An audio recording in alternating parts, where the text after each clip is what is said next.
Baiklah, Bismillahirrahmanirrahim. Assalamualaikum warahmatullahi wabarakatuh. Baiklah, kita akan masuk kepada modul yang kedua mengenai tentang penyajian data dengan mata kuliah Statistika Ekonomi.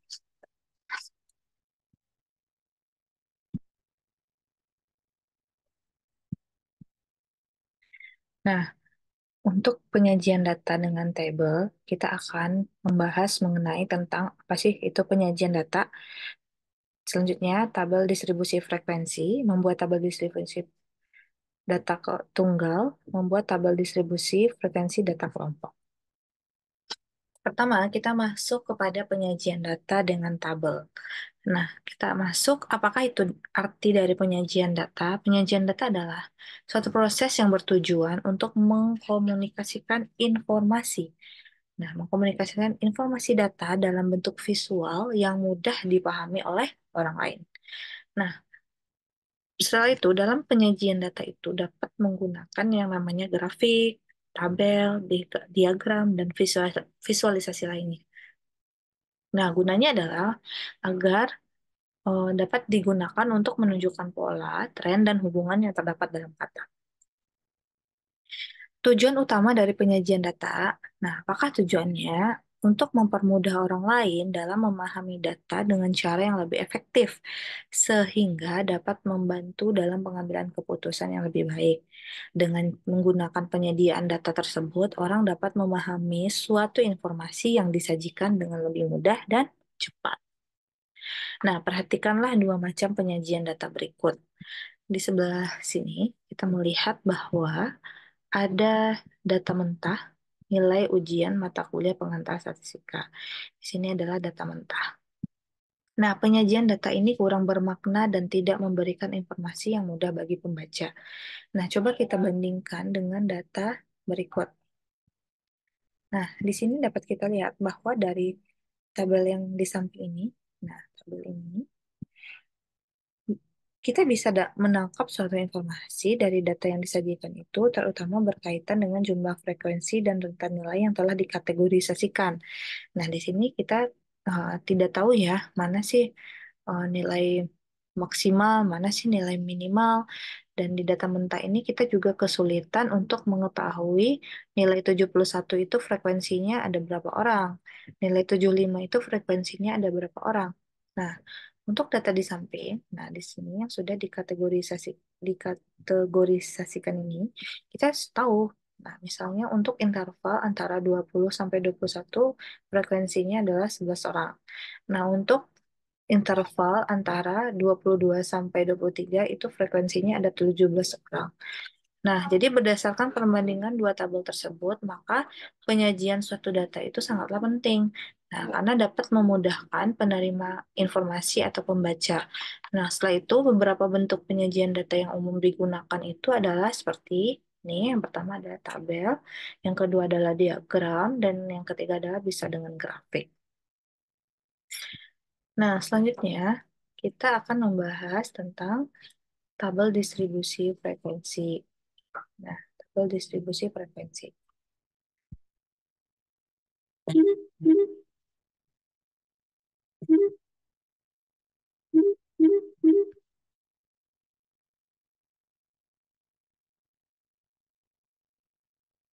Apakah itu tabel distribusi frekuensi?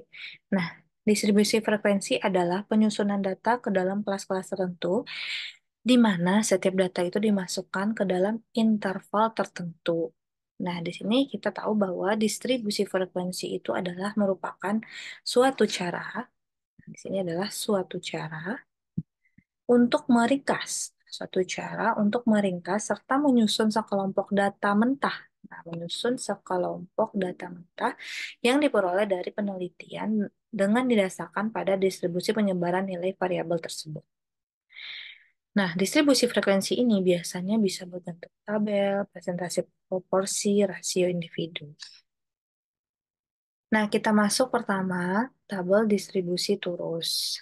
Nah, misalkan terdapat suatu data. Nah, ini adalah disajikan suatu data. Nah, misalkan ini adalah umur dari eh, siswa. umur dari siswa. Nah, langkah-langkahnya bagaimana sih cara kita membuat tabel distribusi turus itu? Langkah-langkahnya yang pertama adalah kita membuat 3 kolom. Nah, ini ya umur, turus, dan frekuensi. Yang kedua, urutkan nilai terkecil hingga terbesar pada kolom umur. Di sini kita lihat yang terkecil 5, yang terbesar 9. Berarti 5, 6, 7, 8, 9. Selanjutnya, berilah tanda turus pada kolom turus untuk setiap data yang muncul. Nah, di sini kita mulai dari umur 5 tahun terlebih dahulu. 1, 2, 3, 3. Berarti ada 3. Selanjutnya 6. 1, 2, 3, 4, 5, 6. Nah, di sini kita tulis 5 turus, kita coret dan 1. Jadi jumlah frekuensinya adalah 6. Selanjutnya 7. 1, 2, 2, 3. Nah, 3. Berarti ada 3. Seterusnya, untuk umur 8 tahun, ada berapa? Kita hitung. 1, 2, 3, 4, 5, 6. Nah, jadi ada 6 ya di sini, 6 frekuensinya. Selanjutnya angka umur yang paling besar 9 tahun, 1, 2, 3, ya ada 4, 4. Ya. Berarti ada 4. Kita jumlahkan frekuensinya adalah 22. Yuk kita hitung. 1, 2, 3, 4, 5, 6, 7, 8, 9, 10, 11, 12, 13, 14, 15, 16, 17, 18, 19, 20, 21, dan 2. Nah, tulislah jumlah munculnya data kolom frekuensi. Nah, ini ya. Jadi ada 22. Next. Selanjutnya kita masuk kepada tabel distribusi frekuensi relatif dan kumulatif untuk data tunggal.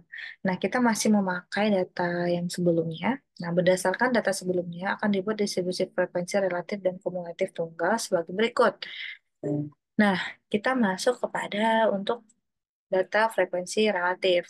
Nah, caranya adalah ini untuk frekuensi dengan bernilai 3, kita bagi dengan jumlah frekuensi, yaitu 22. 3 dibagi 22 hasilnya 0,136.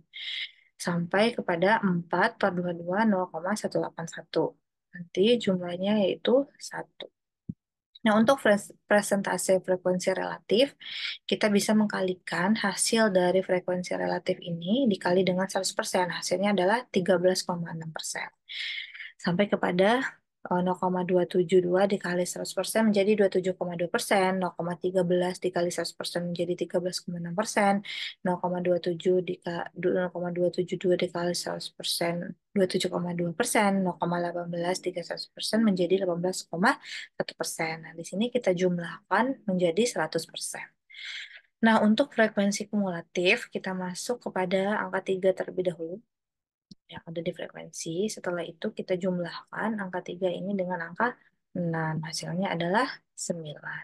Habis itu angka 9 kita jumlahkan dengan angka 3. Hasilnya adalah 12. 12 ditambah dengan angka 6. Hasilnya adalah 18. 18 ditambah 4 sama dengan 22. Terakhir, persentase frekuensi kumulatif adalah yang pertama, kita masukkan persentase dari frekuensi relatif, yaitu 13,6%. Selanjutnya kita jumlahkan, yaitu 27,2% ditambah dengan 13,6%. Ini, yang ini, maaf, ini ya. 13,6% ditambah dengan 40,8%. Selanjutnya, 27,2% ditambah dengan 54,5%. 18,1% ditambah dengan 81,6%. Nah, di sini sama dengannya itu mendekati 100 karena kita masuk pada koma-koma-koma ini, maka nanti kita mendekati angka 100%. Nah, dari hasil distribusi frekuensi tersebut dapat diambil kesimpulan sesuai dengan yang kita inginkan. Misalnya nih, persentase frekuensi kumulatif semuanya ada. Nah, kita masuk pada tabel distribusi frekuensi relatif dan kumulatif data berkelompok. Nah, kita menggunakan teknik dari Stargaze. Nah, dari teknik Stargaze di sini disajikan atau diberikan suatu data mentah. Ada data mentah. Nah, yang pertama tugas kita adalah mengurutkan datanya terlebih dahulu. Nah, setelah itu kita harus tahu nilai maksimal dan nilai minimal. Ini adalah langkah yang pertama. Nah, langkah yang kedua adalah kita mencari range. Range itu rumusnya adalah maksimal dikurang dengan nilai minimal ditambah 1. 90 dikurang 58 ditambah 1 yaitu 33. Nah, jadi nilai range-nya adalah 33. Yang ketiga adalah kita menentukan jumlah kelompok. Nah, jumlah kelompok yang ini ya. Ini ada jumlah kelompok. Kita menentukannya jumlah kelompok ini. Rumusnya adalah K sama dengan 1 tambah 3,3 log 24. K adalah 1 tambah 3,3 log 24. Log 24 itu hasilnya adalah 1,3. Nah, kita bulatkan menjadi 4,2 hasilnya.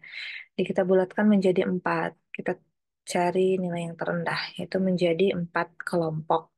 Nah, setelah itu kita harus mencari interval. Nah, caranya adalah interval sama dengan range dibagi dengan K, kelompok. Nah, K range-nya adalah tadi 33 yang sudah kita cari sebelumnya.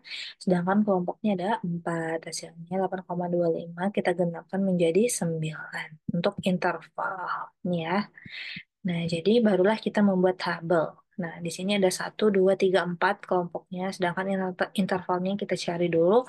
Untuk minimalnya adalah 58. Jadi 58 dengan interval 9, jadi 58 sampai 66. Kita hitung nanti frekuensinya ada berapa. Nah, didapatkanlah hasilnya dengan jumlah 24. Selanjutnya, setelah itu kita juga menentukan dari nilai tadi itu batas atas dan batas bawah. Nah, ini kita tahu bahwa batas atas dan batas bawah. Nah, ini adalah batas bawah. Nah, ini. Sedangkan ini adalah batas atas. Yang ini. Nah, untuk apa sih batas atas dan batas bawah? Fungsinya adalah untuk menentukan titik tengah. Nah, titik tengah itu adalah batas atas ditambah batas bawah dibagi 2. Nah, batas bawah kita untuk nomor yang pertama adalah 58 ditambah 66 dibagi 2 hasilnya 62. Ini adalah frekuensi yang tadi ya. Selanjutnya 67 tambah 75 dibagi 2 71. 76 ditambah 84 dibagi 2 adalah 80. 85 tambah 93 bagi 2 adalah 89. Ini jumlah frekuensinya adalah 24. Oke, nah untuk lebih bisa paham dengan cara-cara yang sudah dijelaskan, lebih baik buatlah latihan berikut ini, yaitu buatlah distribusi frekuensi data nilai ujian statistika berikut, dan ini data mentahnya. Silakan buat tabel distribusi frekuensi relatif dan kumulatif. Oke, terima kasih.